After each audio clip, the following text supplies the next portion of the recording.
Welcome into the studio. Just a quick tip video. This is a flower pastel I've just done for my Patreon art channel where I've been demonstrating how to do it and all the droplets.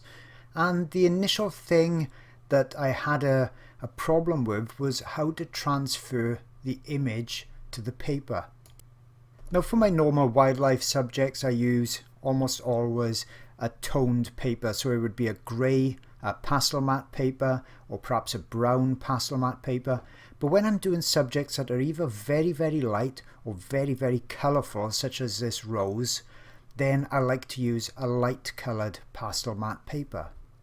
Now the problem with that is if I use a black paper, then even if I go very lightly, the chances are that I'm going to see that black transfer mark after I've done the pastel.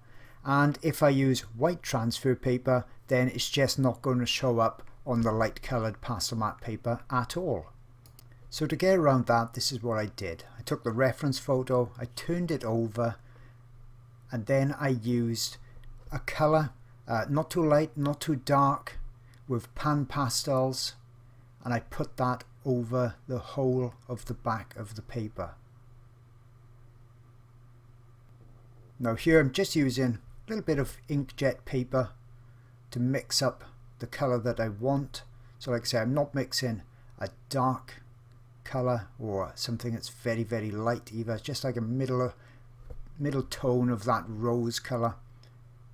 Don't have to be accurate at all, but the advantage of this is that it's going to create basically a light pink or light red transfer line. And we know that the pastel will definitely go over it with no problems at all. So I'm not going to see the transfer lines in any way when I do this rose. And the rose, as I said, is very delicate with lots of light pastel color changes, and that's really why I don't want any black from transfer paper. And as we mentioned, the white just didn't show up at all, even on this pastel matte paper that I'm going to be using, which is actually called light grey. Is almost white.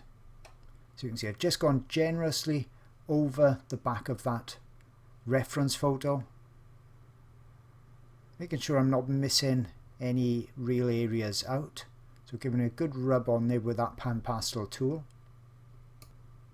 And then when that's done, I can just move the pans out the way, flip this back over, being careful now to lay it down onto the pastel matte paper, not to really go rubbing it onto the paper. I want to just lay it straight down. I'm using small magnetic clips to hold it in place. So all that's there is the reference photo, the PanPastel on the back of it, and then the pastel matte paper. And I'm just using a standard graphite pencil, say a 2H pencil. I'm just going to go around all the major lines, just using a medium pressure. You know, you can just pop that reference photo up and have a look yourself when you're doing something like this to make sure the line is visible enough for you. And once I've gone around all the areas and put in all the major shapes, I can just lift it up, check to see if there's any parts that still need to be put on there, remove my magnets, and there's the line drawing transferred in that light red or pinkish colour. And that's all ready then to just go straight on top and start my pastel work. And obviously you can do that in any colour you want. Now you could have used pastel sticks on the background or even a pastel pencil on its side to get that pastel on the back of the reference photo, but as you saw in this instance I used PanPastels and they work really well with it. If you want to see the whole video of this rose, it'll be on my Patreon channel very soon. I'm doing this video on the 12th of September, so anything after around the 14th of September it'll be on there, along with hundreds and hundreds of other videos. Hope this tip has helped you. See you all again real soon. Just wanted to quickly mention my Patreon channel for those looking for even more in-depth art instruction. It's packed full of pastel videos, oil videos as well, and those videos are being added to new ones every single month. I have videos for the complete beginner that have never done pastels or oils before with just limited supplies, and I take you from the very first blocking in all the way through to the final detailed drawings and paintings. I've also got some really unusual subjects as well, and in all of my videos I always take you through all the details. You see everything I do, how I create my work.